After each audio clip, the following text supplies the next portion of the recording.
శ్రీకృష్ణ జగద్గురు పరబ్రహ్మణే నమః. ఓం నమో శ్రీ వేదవ్యాసాయ నమః. ఓం మద్గురు శ్రీ పూర్ణానంద స్వామినే నమః. ఓం శుక్లాం భరధరం విష్ణుం శశివర్ణం చతుర్భుజం ప్రసన్నవదనం ధ్యాయేత్ సర్వవిఘ్నోపశాంతయే. ఓం వ్యాసాయ విష్ణురూపాయ వ్యాసరూపాయ విష్ణవే నమో వై బ్రహ్మనిధే వాసిష్ఠాయ నమో నమః. ఓం నారాయణం నమస్కృత్య నరం చైవ నరోత్తమం దేవీం సరస్వతీం వ్యాసం తతో జయముదీరయేత్. శ్రీ భగవద్గీత జ్ఞానయోగము అంటే మనస్సంయమనము అనేటువంటిది దేని చేత వర్ధిల్లుతుంది?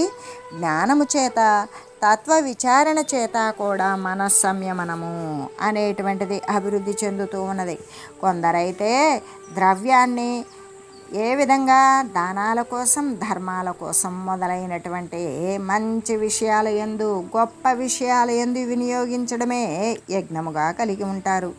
మరికొందరు తపస్సే యజ్ఞంగా కలిగి ఉంటారు.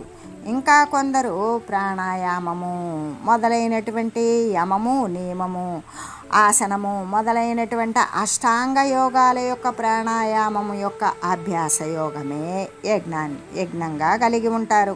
వారందరూ కూడా తమదైనటువంటి స్వకీయమైన ప్రయత్నం చేస్తూనే ఉంటారు.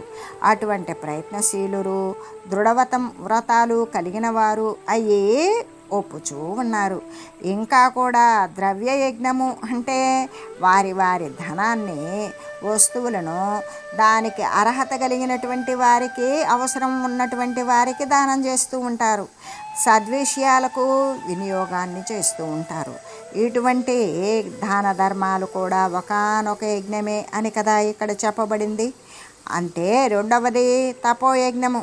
వ్రతాలు, ఉపవాసాదులు, శుష్కోపవాసాలు, నక్తావ్రతాలు అనేటువంటి నక్షత్ర వ్రతాలు, వాటి ద్వారా కూడా ఈ యొక్క పుణ్యక్షేత్ర సందర్శనాలు, పుణ్యతీర్థ స్నానాలు, దానాలు, ధర్మాలు ఇటువంటివన్నీ కూడా ఈ వ్రతోపవాసాదుల చేత దేహము, ఇంద్రియాల యొక్క మనోఇంద్రియాలను కూడా తప్పింపజేస్తారు.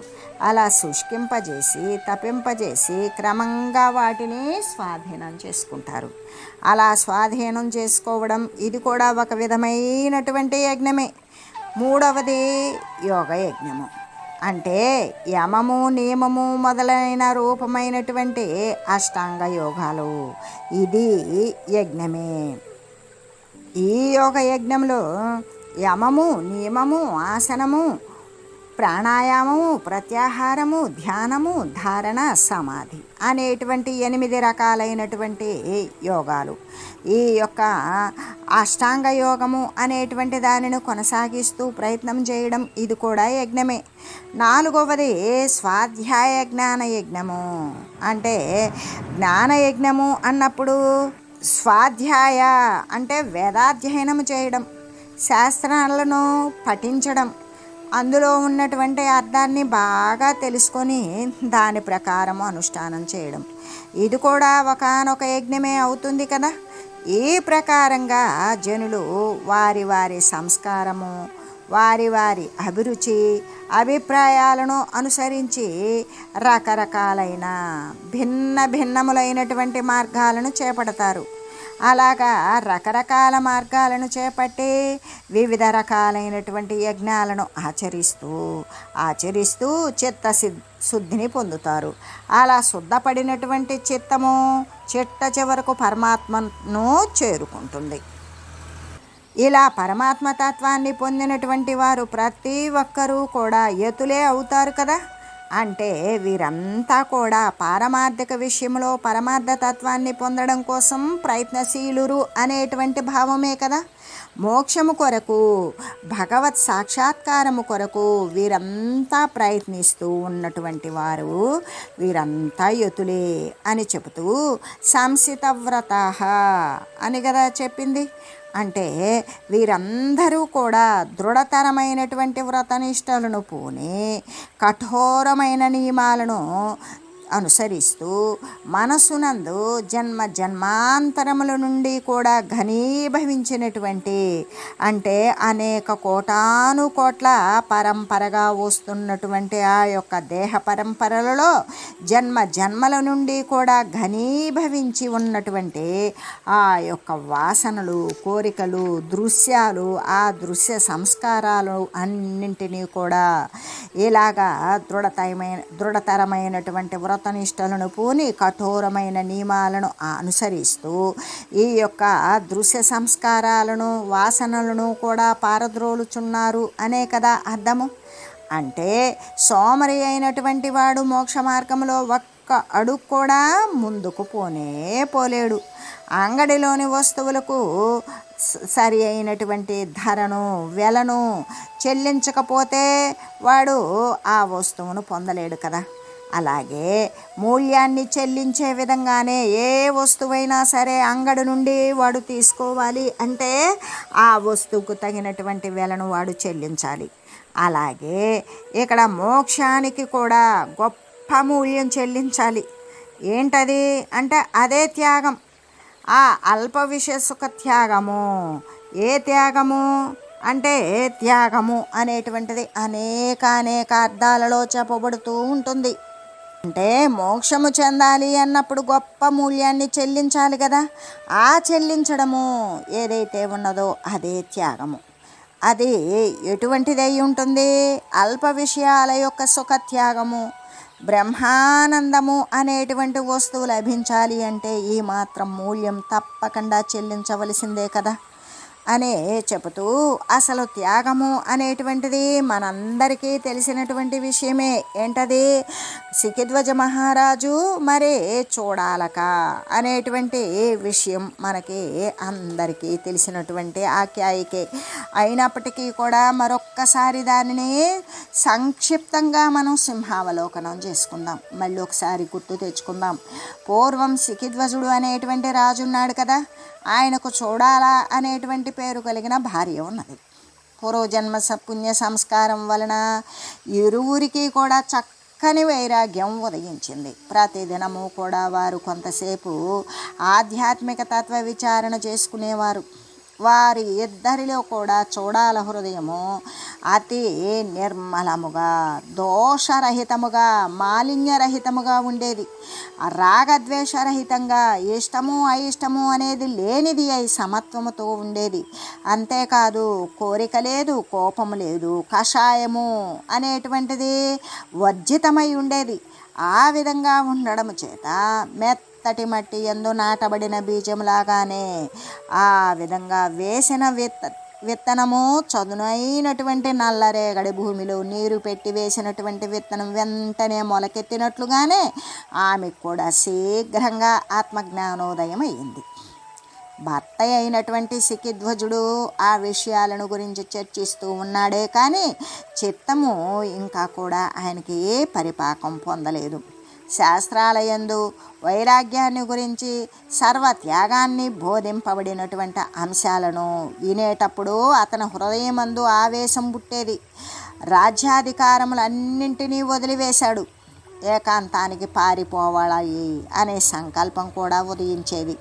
కానీ తన ఆ మనసులో అలా పారిపోవాలి అని ఆ విధంగా సంకల్పాలు అన్నీ కూడా తనకు కలిగే విషయాలు, తన మనసులో కలిగే భావాలను భార్యకు తెలియజేసేవాడు కాదు.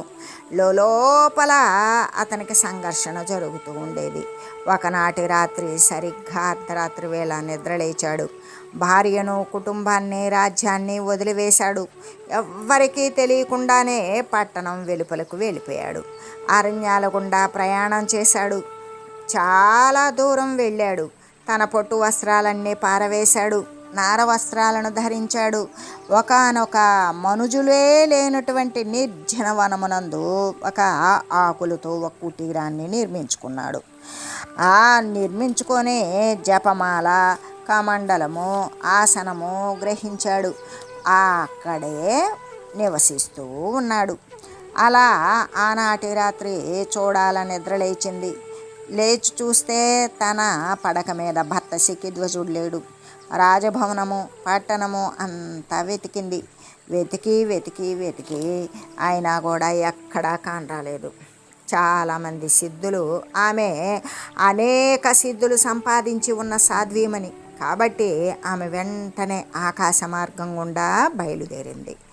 4 వైపులా బహుదూరం వరకు వెతుకగా పోతూ పోతూ ఒక నిర్జనమైన, మనుజులే లేనటువంటి ఒక నిర్జన అరణ్యమునందు కుటీరం వేసుకొని కాలం గడుపుతూ ఉన్న తన భర్తను చూడగలిగింది. కానీ అతని కార్యక్రమానికి అవరోధం కల్పించాలి అని మాత్రం ఆమె అనుకోలేదు. అలా ఆయనకు ఆటంకం కలిగించడానికి ఇష్టం లేని ఆమె కొంతకాలము ఇతడిట్లాగే ఉండుగాక అని తలంచింది.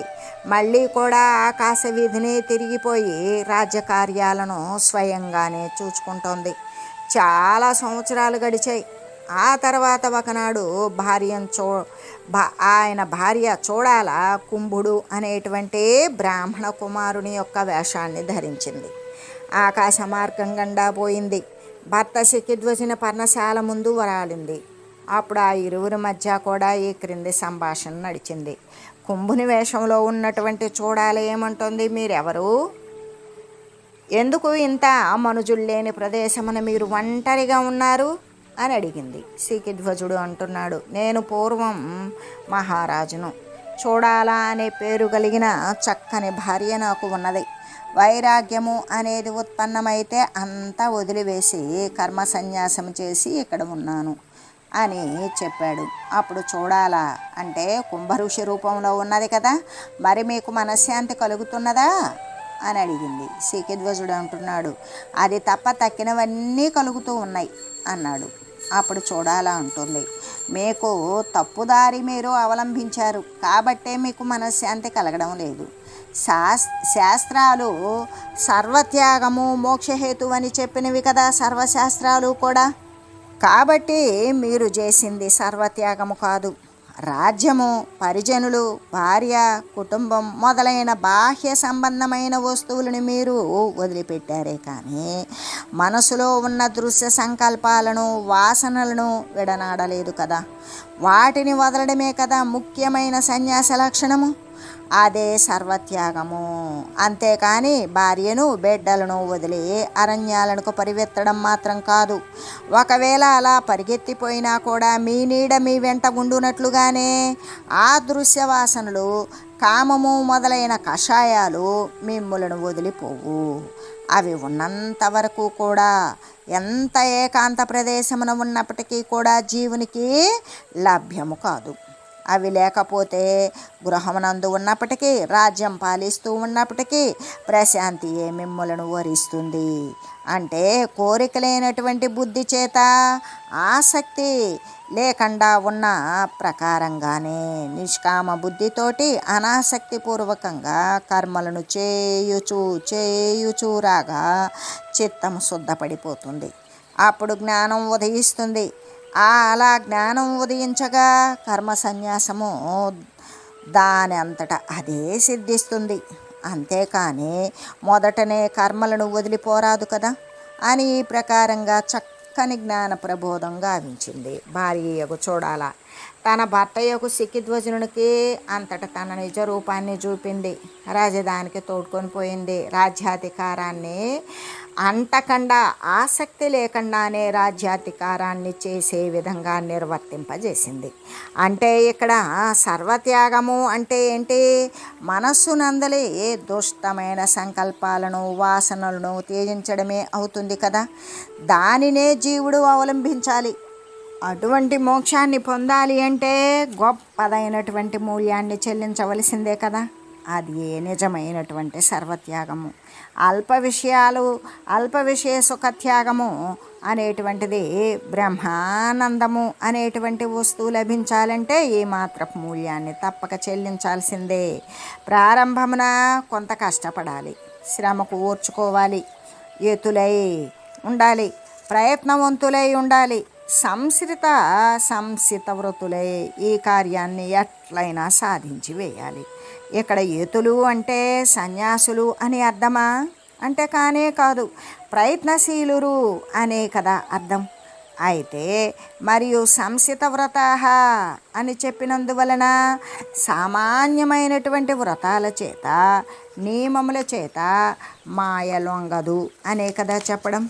దృఢమైనటువంటి వ్రతాలు కఠినమైన నియమాలు ఆచరించినప్పుడు మాత్రమే అది దారికి వస్తుంది అని మోక్షము చెందాలి అనుకునేటువంటి ముముక్షువులకు అందరికీ కూడా హెచ్చరిక చేయబడి ఉన్నది.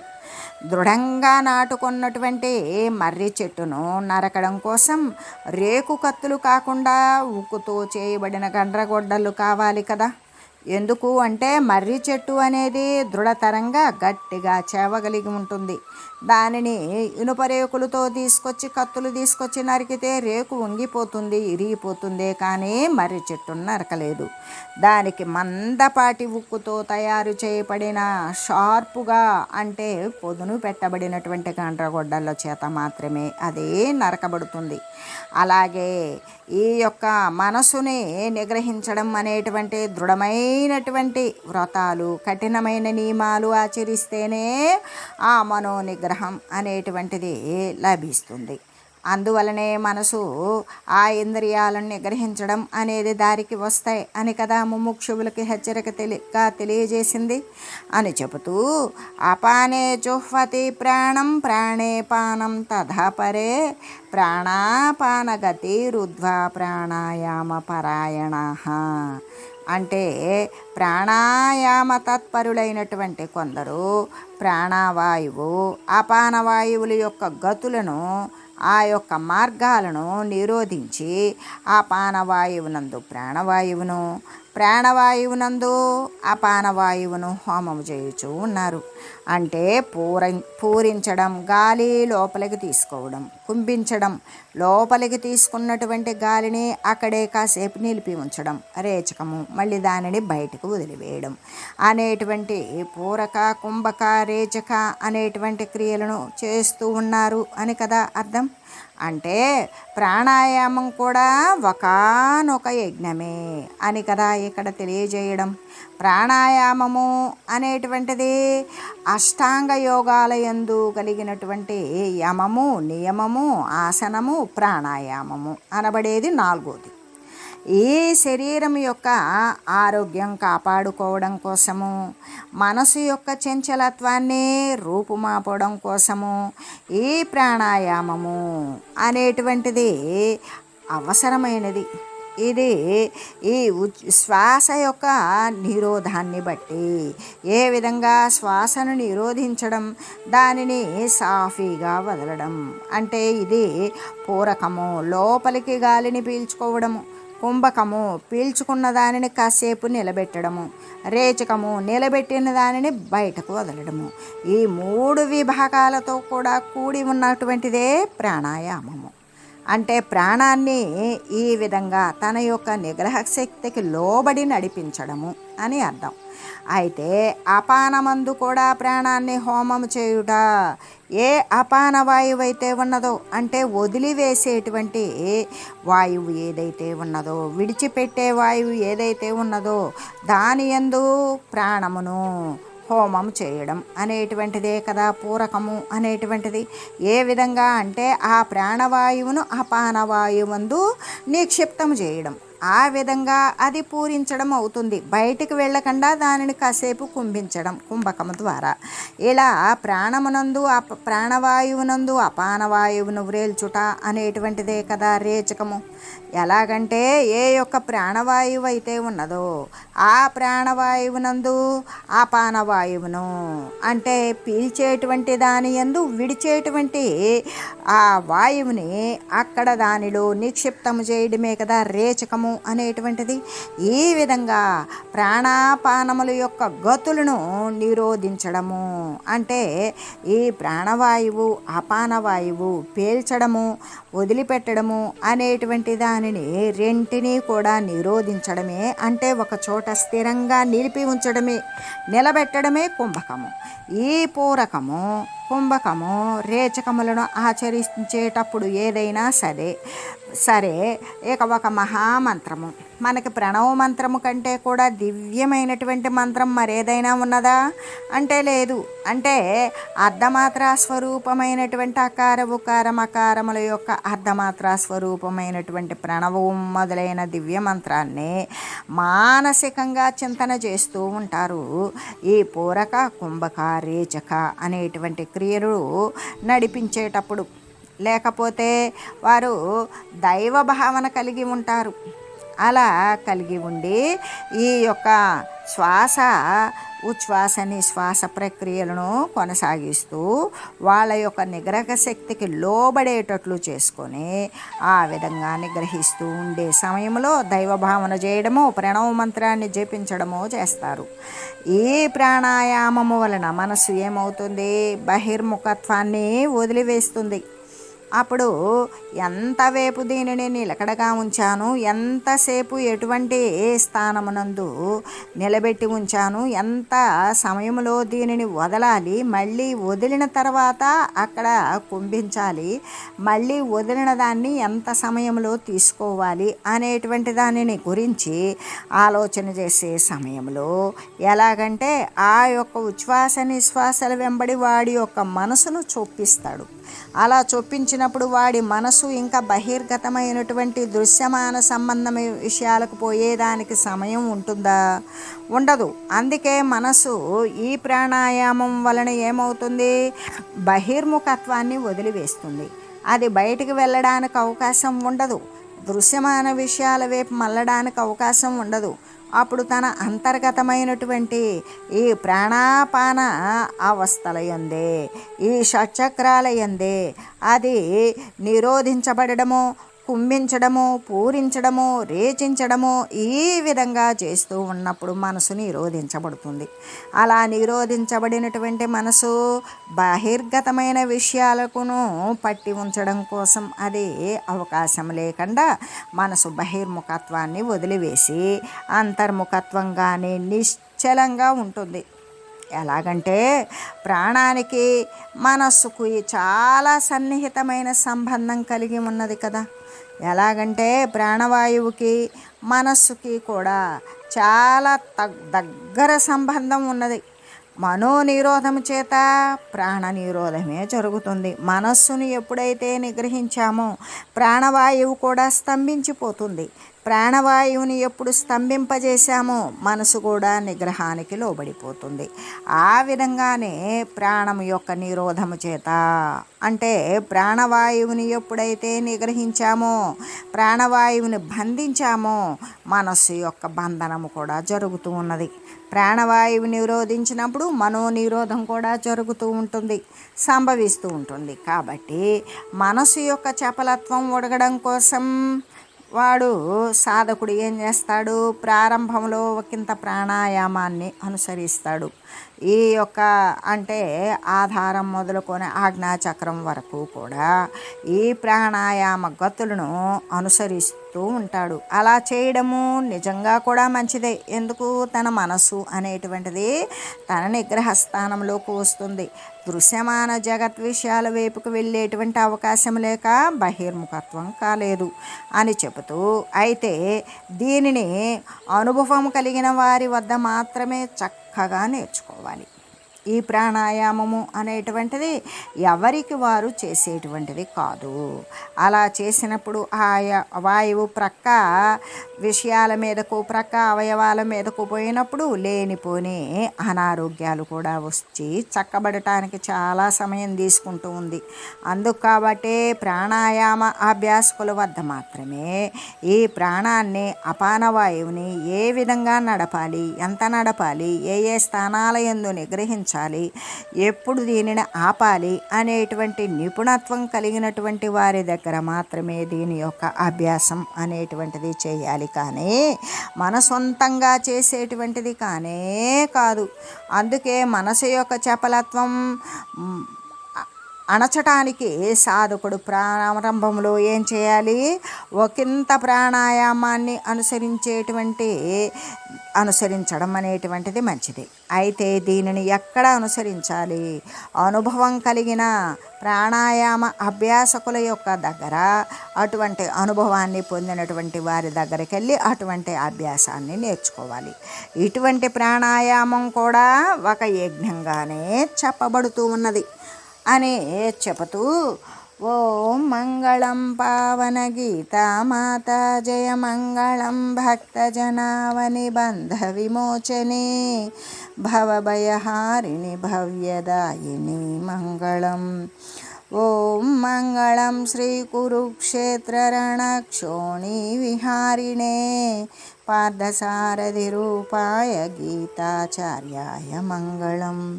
ఓం మంగళం మహత్తు.